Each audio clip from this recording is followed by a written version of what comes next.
remember checking my watch, like she should be back by now, and there was no news. And then we got a call that she was about a serious accident and was rushed to the hospital.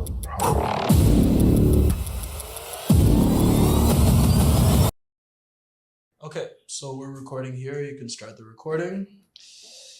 All right, this is interview with Kirk, aka Oxtail.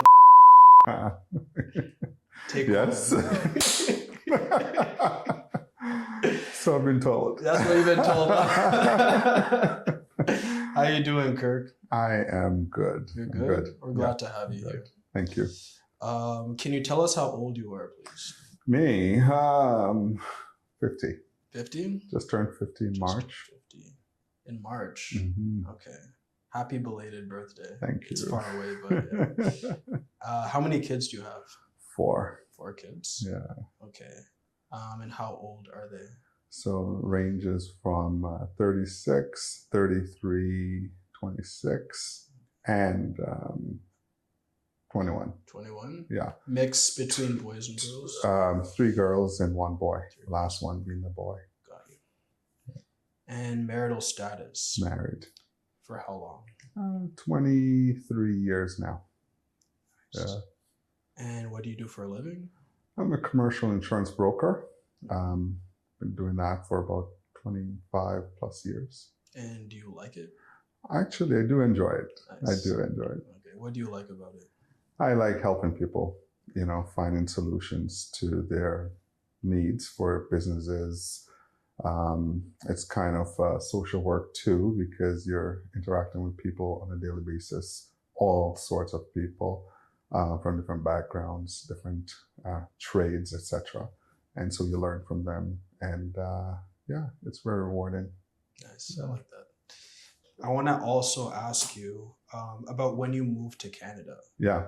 What type of experience was that? Was that stressful for you? It was exciting. It was exciting. It was exciting. Okay. I remember one of my earlier recollection of Canada was seeing a Near Canada commercial and that plane flying over the Rockies. And I'm like, oh, one day we'll go. And my dad had just retired, my mom as well. And I have a sister living here in Canada and she sponsored a family.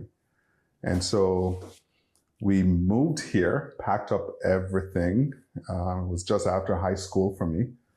And left all the friends, everybody, the house, and moved here, which was quite an experience. So it was exciting because coming here, people would say, why did you choose Canada? Why not the States? Canada it's cold. There's a lot of old people. So in my mind, I was probably 18 at the time, thinking of a country full of old people and cold, right? And it was in September that we came. And I remember stepping out of that airport. It was probably 20 degrees. I couldn't breathe. It was so cold. My nostrils would burn because I've never experienced temperature that low, right? So it was interesting. It was really interesting. And would stay up at nights just to see the first snowfall, and it was exciting. It was exciting. Yeah. I like that. Yeah. A lot of people don't have that experience though. I know. Right? Some people get culture shock when they move to a new country.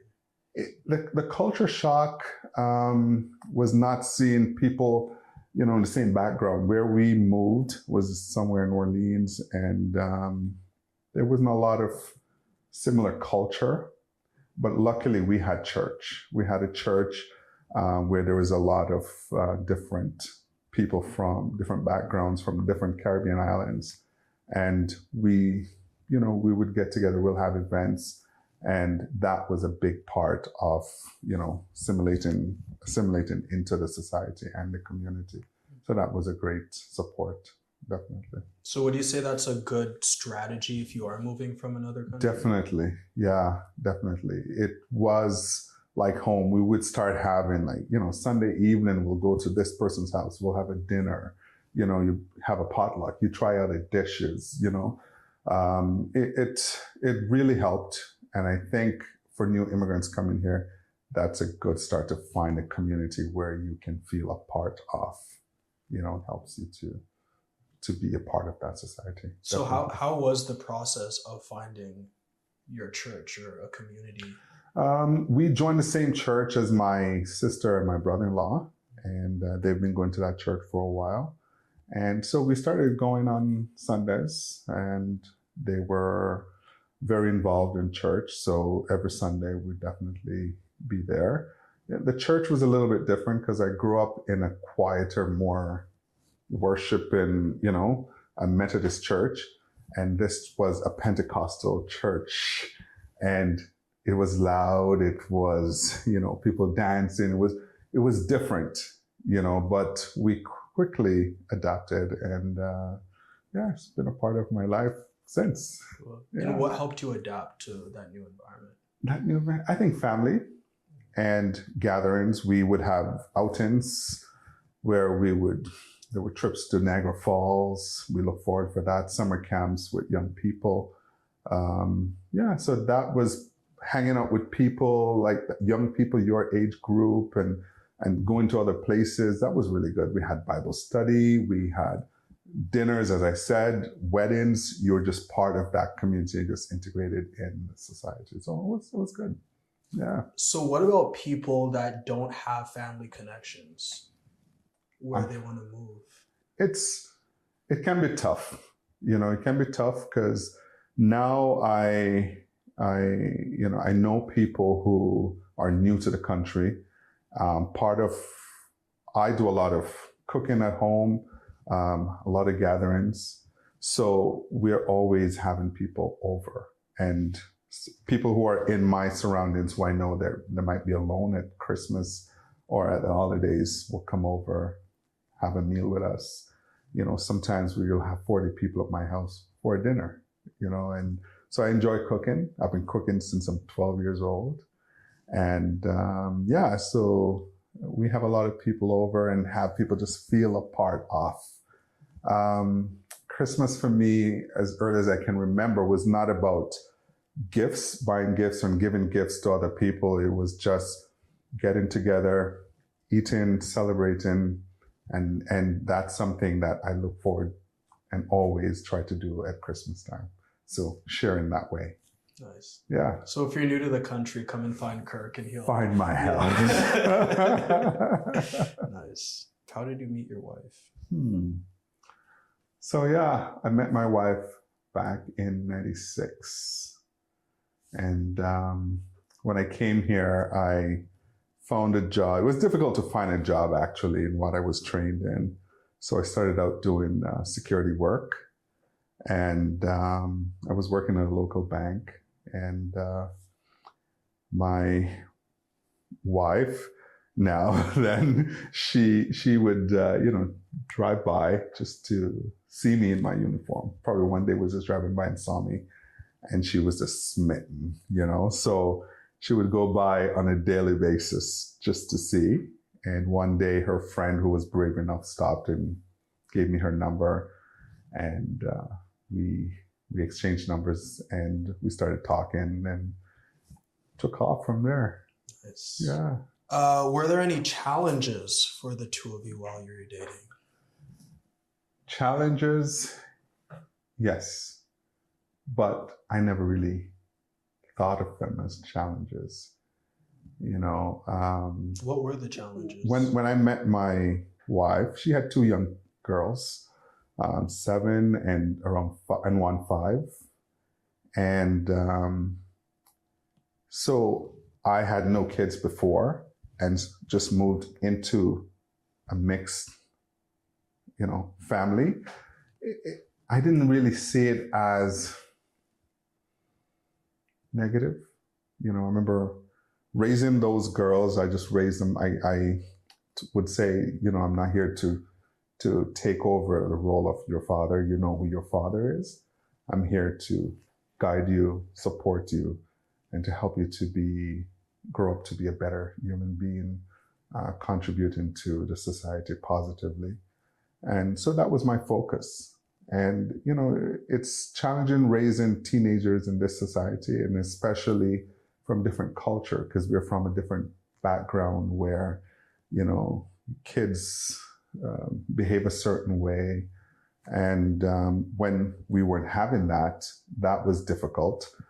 And, I remember my wife joked with me later on and saying, why did you stay?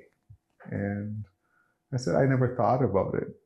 It was just never an option, So despite those difficulties, those challenges, it worked out, so. What caused you to go into that situation with such an open mind?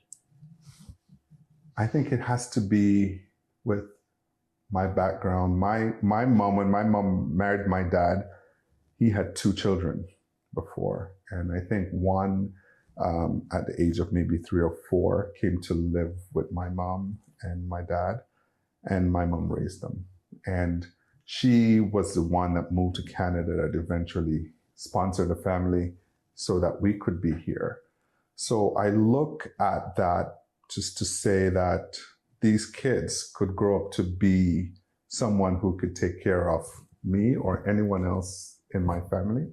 So I didn't try to raise them differently. I raised them as my own. And they were accepted as my own in the family as well. Right? It's beautiful. Yeah. A lot of people get stressed out. I mean, how did the girls respond to you as you guys were dating? I think it was tough because, my wife would treat them as, I would say, their friends, and then I realized that they needed some stability in the sense of, you're a parent, some division, basically. And integrating that into that upbringing was not really taken well. So sometimes they would rebel and, you're not my dad, or, why can't I go and stay with my dad? Or, why can't I do this? Right. We're Canadians, Right. We can do this. And I'm like, no, but we're from this culture. We don't do that. Smoking was something in our culture that's looked down upon, right? And when you see kids, that was a big shock for me when I came here in high school, and you would see kids smoking. That was a shock to me because that's something in our culture you don't see, right? So when the kids would say we're Canadians, so we do things differently, that was a challenge to raise them and to separate that. Okay, you're from this culture, my wife is from a different culture, and we are raising kids in a new culture and trying to adapt and raise them well. So that was challenging. Mm-hmm. That was challenging. And how did you manage those stressful moments? Like, what practical things did you do?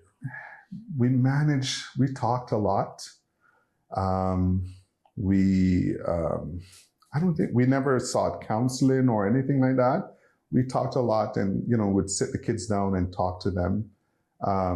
Try to be, that disciplinarian, knowing that, there's consequence to your actions, and these will not only affect you now, it will affect you later. But if I were to sit down and say, I did this differently or that differently, it's hard to say, but I know that between my wife and I, we would just talk about it and talk how we can collectively raise them, and that we have to come together as a unit, as one, not having you're saying this, I'm saying that, so we can work together. And it was tough, and it was tough for her too, because she's seen that pull and push from each side.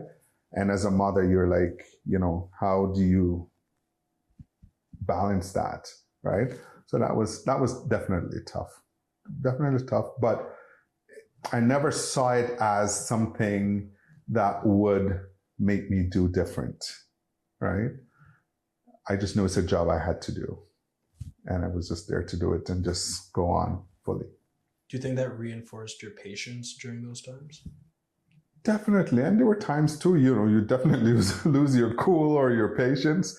It wasn't always that smooth, but having that conversation and talking, like if something happened, I remember one of my daughters moved out, and quickly, she realized what life was like out there. She came back, So they realized after what they had at home and that it was stable and it was positive. They might not have liked being disciplined. You had to be home a certain time and you had to cooperate, or you had to be a part of the family and to do things in the family, So that was, that was the challenging part of it. Yeah, really. Yeah. How do you regroup when you lose your cool? As we say in Jamaica, no problem, man.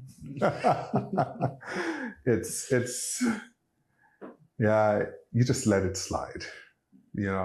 I've learned a lot over the years that things that you just can't control, you just let them go. I once heard a saying that, when you reach the end of your rope, you tie a knot. And I heard another part of it that says, when you reach the end of your rope, just let go, you do less damage. So letting go of that difficulty, letting go of that trouble that's totally out of your control. So it pops up, I look at it, can I control it? Can I change it? I can't. Just let it go and move on. Nice. Mm-hmm. Mm-hmm. You have a sister, right? I have. Now you're going to let me count. I have 3 sisters. 3 sisters. One passed about 7 years ago. Okay. And I have 2 surviving sisters here.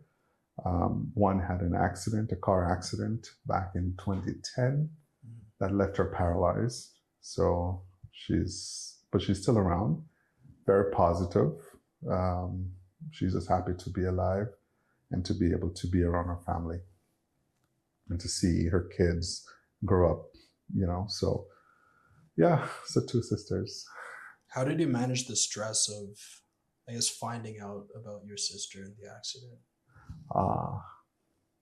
That was tough. And I don't even think that I really processed it, in the sense that we got that call on a Sunday evening. She was in New York driving back to Ottawa when that accident happened. And I remember checking my watch, like she should have been back by now. And there was no news. And then we got a call that she was involved in a serious accident and was rushed to the hospital and probably paralyzed. And all I remember is just grabbing my mom, and was she living with us at the time? I don't recall, but grabbing those passports and driving to New York, seeing her in the hospital, the tears, the emotions of that, and to realize the magnitude of what has happened, but look at the fact that she's still alive and we have that. So we use that positive to kind of help us navigate that. It was a very serious accident. She was in the car with her husband and her 2 kids. They had very minor injuries, but she broke her neck, her arm, and was left paralyzed. Wow. She was the driver. So yeah, that was a tough time. That was a very tough time for me and the family, definitely. Yeah. And what about her care moving forward? Challenging care. She was in a hospital in the US for a while. She had to be flown back to Canada and then eventually do physio. And her care, she had to get, personalized care. To this day, she still goes through that. She has caregivers that come in on a daily basis that will help with meals and personal care. She was recently overcame some of her fears, and she flew to Jamaica in her wheelchair. So this year she did that, and that was just super exciting. That she sent videos of being pushed into the ocean in her wheelchair, and that was just an amazing feeling just to see that. But I think when I look back in those challenges, I think it runs deep in our blood, that positive outlook, because she's just an inspiration. She sings, she records some music as well. And she has some videos that she helps other people who are in the same situation to show them ways that they can use their hands and tools to do things. So she has a very positive outlook in life, and just seeing that just brightens your day, right? So you overlook the physical challenges and just look at the positive. She's alive and she can do things, and she's with her family. So look, yeah. Beautiful. Hi, hope you're enjoying this video. If you like this content, be sure to give us a thumbs up, subscribe, and let us know what you think in the comments below. That's it for now. Enjoy the rest of the video. Tell us a little bit about your mom. So my mom was diagnosed with cancer. I can't remember what year was it. She had a lung cancer, a soft tissue cancer in her lung, which was very unusual. And she was in her around 79 at the time when that happened. And the doctors mentioned that they wouldn't be able to do surgery to remove it because of her age. And so when the cancer started growing in her lung, they would go in and debunk it, put her on her and remove it piece by piece just to clear her airway. And so she lived with that cancer for probably about 6 years. And one of the treatments, I went with her to the hospital, and I was at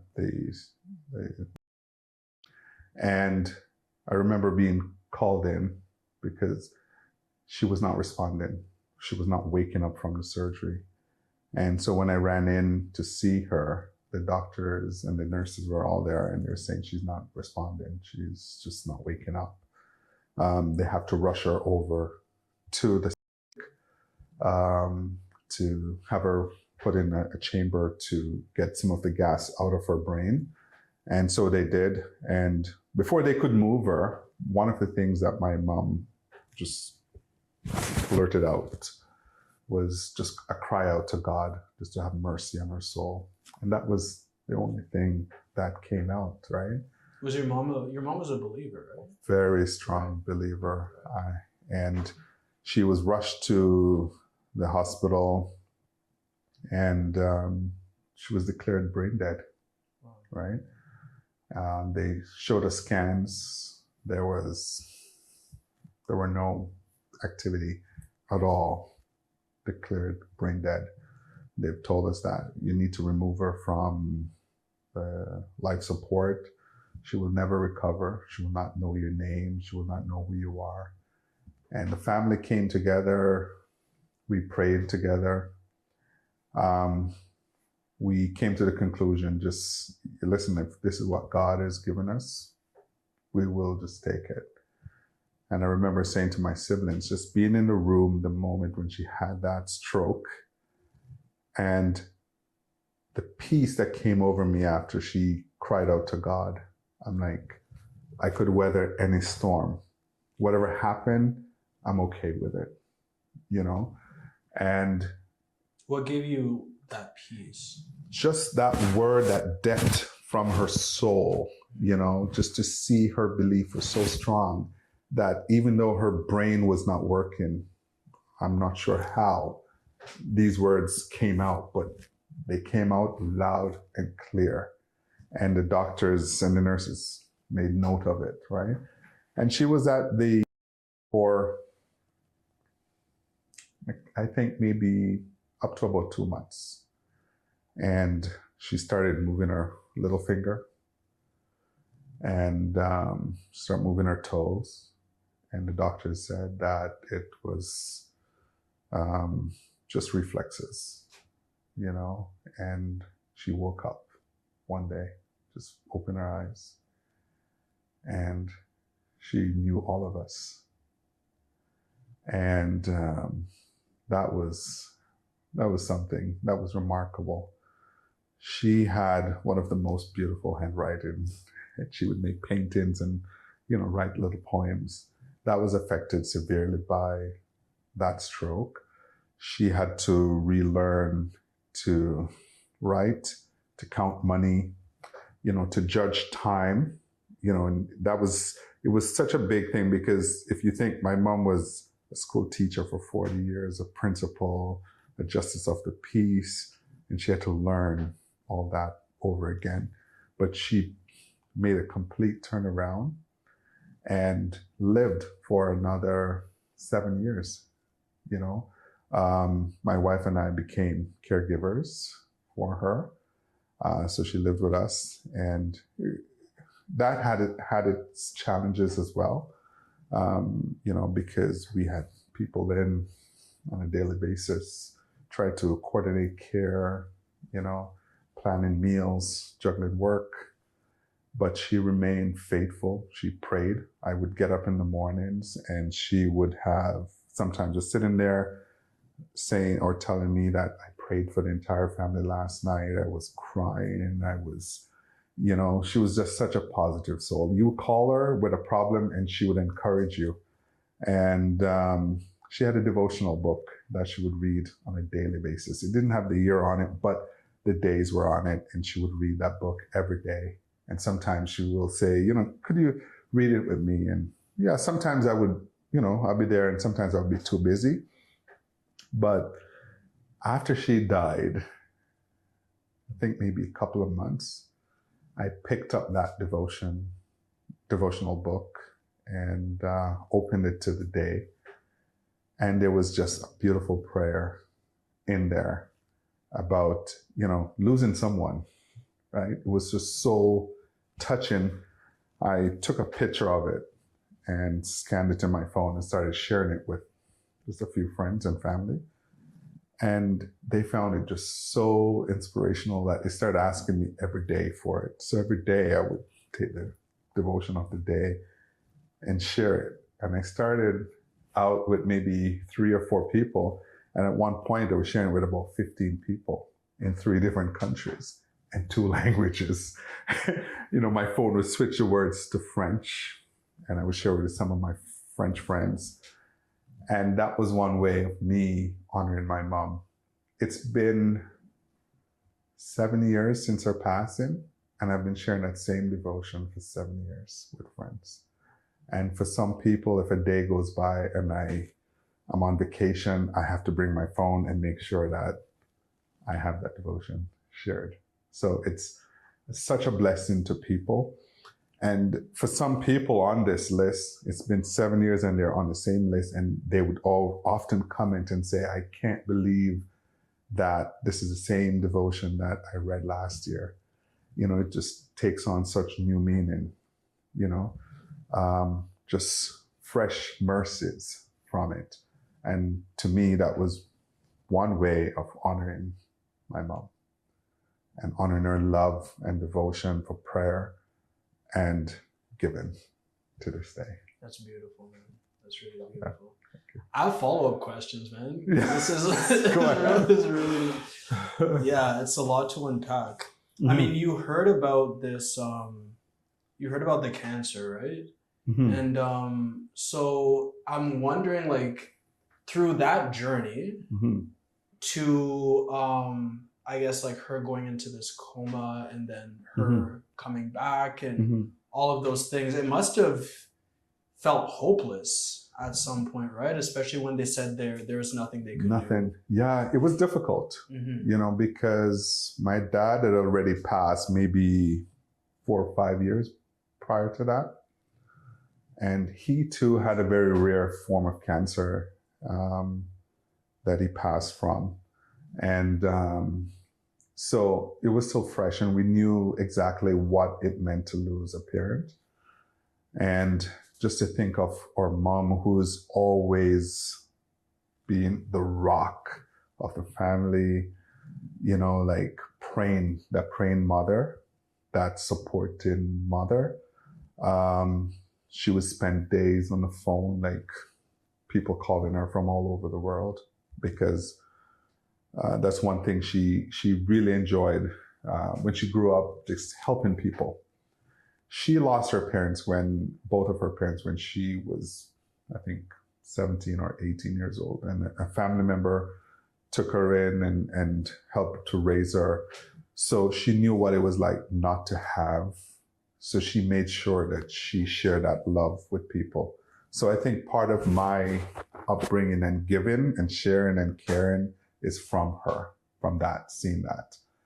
And I remember after she died, I received phone calls from people who said, you don't know me, but that's my mom. She paid for my school fees. She got me into school.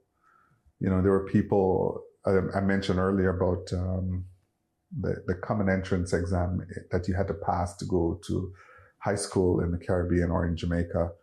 And there were some students who were so smart, but they just could not pass that exam. And she would go to pick one of these high schools, go see the principal, make a case, and to get that student or that child into that high school, you know, just to make a difference in their life. And we received so many calls where, you know, I would say, how could I today make an impact on somebody's life like she did, just like a fraction of it? And it's a big shoes to fill.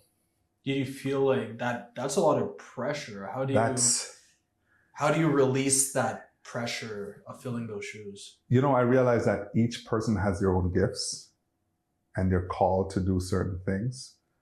And that was hers, you know? And I look, how can I,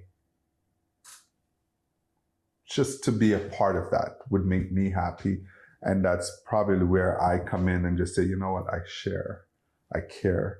You know, I would check in with friends, pray for people, you know, and being that person, that positive role model that would make any parent proud, you know, and I strive to raise my kids the same way. Beautiful. Why do you think people get so stressed out in our society? You know, control. People like to be in control. They like to control the narrative. Sometimes you don't really think that you're doing it, but you are, you know, in a lot of ways. Truly, I tell you, you know, for me, one thing I would say to my wife, don't worry about it. Don't sweat it. It'll be taken care of. It will work out for the best. You know, and she said, you know, you always say that. But you're right, it always does, right? So I try my best. Very, very little times I'll actually sit and struggle or stress over things that are totally out of my control. You know, the first thing I would say, this is where I am. I like to plant myself. I'm here. My back is against this wall. This is a situation I'm facing. Where do I move? I have to step forward.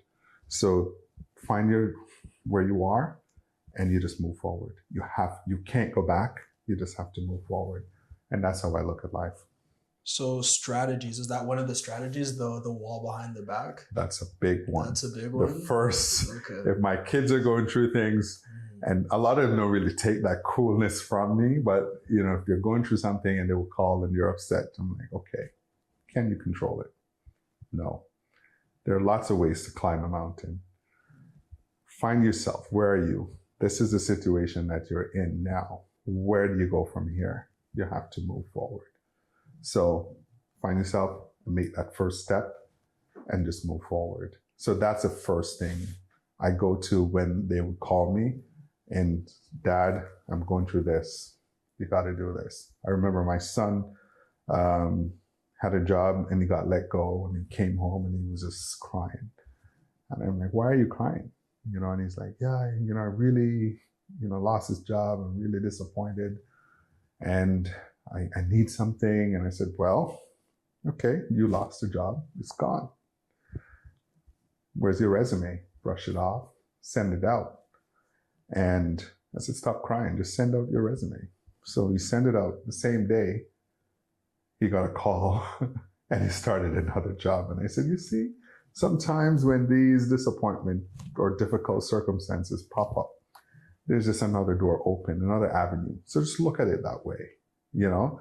And so, yeah, they're reminded of that.